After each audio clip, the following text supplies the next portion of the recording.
Segment 4, economist and head of state. How did you become a free market or at least devoted to the principles of free markets, studying economics in a communist regime? How did that happen?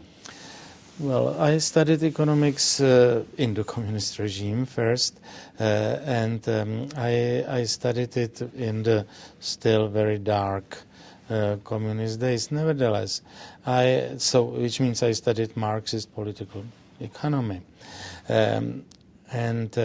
nevertheless, I entered the Institute of Economics of Czechoslovak Academy of Sciences, and paradoxically, I entered the department as a graduate student, which studied not socialist or communist economic system, but which was supposed to criticize the capitalist system and to criticize the non-Marxist economic theories.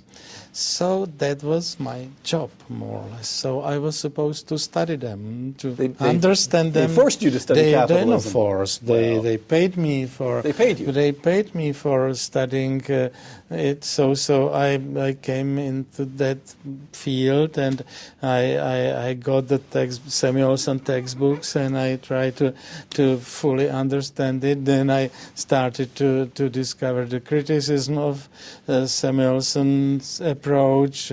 I discovered Hayek, Milton Friedman, and Stigler, and Gary Becker, and you became a Chicago boy. All those people. So it was on the one hand the question of my studying economics, and it was not studying communist economics. Right. It was studying American authors, and I always try to explain to the Americans that in the dark communist days, it was a miracle to get from someone who came from abroad one copy of Time magazine or Newsweek. That was already something, and I read it from the first page to the last page. So even the book reviews and things like that.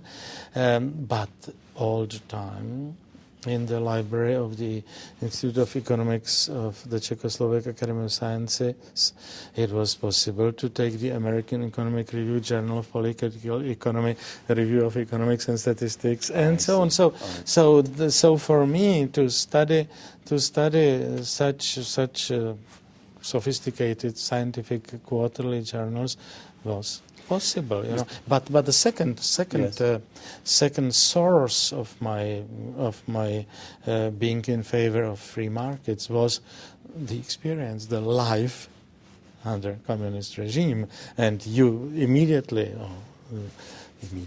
you understood how irrational the whole system is, and in this respect that was even as important as the theoretical studies. Well, here's what I'm getting at.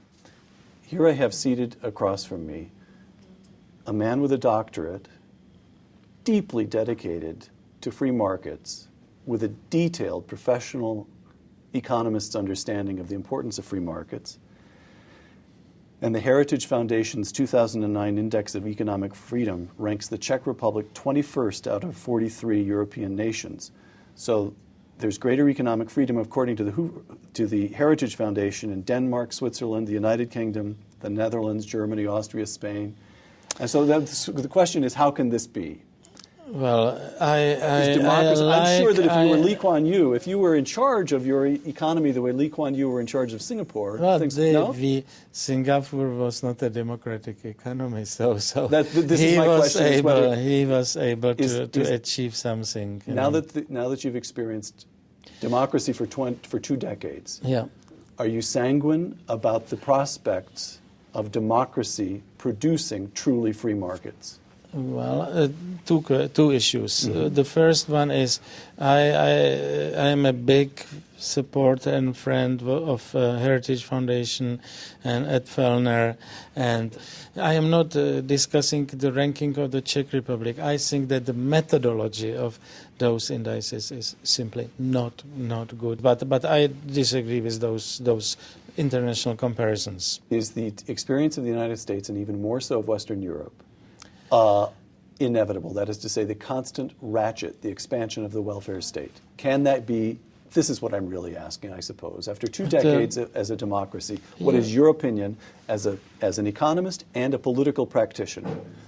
You know, first, I still think that the economic freedom in my country is bigger than in Western European countries. That I'm absolutely Not sure. close. But the real problem is that the first decade was a radical increase of economic reform. Every measure we introduced at that time was aiming at that direction. Then slowly the process of approaching the European Union started. And then I remember sitting on the cabinet meeting and discussing the draft of a bill prepared by Ministry of something, and we were discussing whether to send it to the Parliament, and a standard issue was.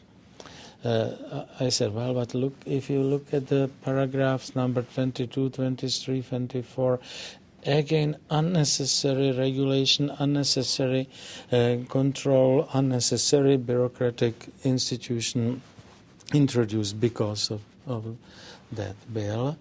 And then the relevant cabinet member usually answered, Mr. Prime Minister, well, I'm sorry, we didn't have it in the original draft of the bill. But then we compare it with the obligatory EU legislation, and we understood that we have to include this into. So we are now 10 years ago I started to say we are importing socialism from the EU.